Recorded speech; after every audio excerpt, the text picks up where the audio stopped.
Stock number 40594Y.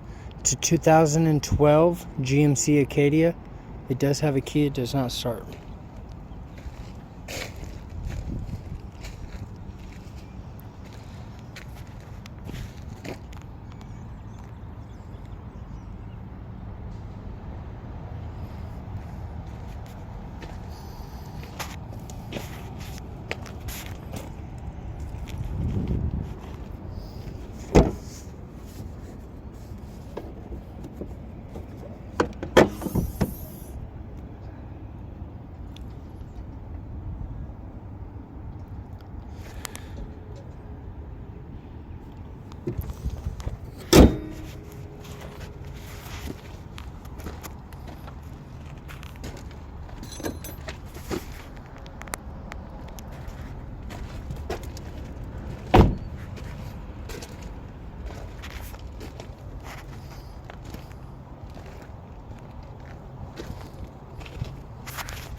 The driver and the passenger seat belts are locked. The driver and the passenger roof airbags. The passenger seat airbag. It does have a key. It does not start.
This is stock number 40594Y. It is a 2012 GMC Acadia. It does have a key. It does not start.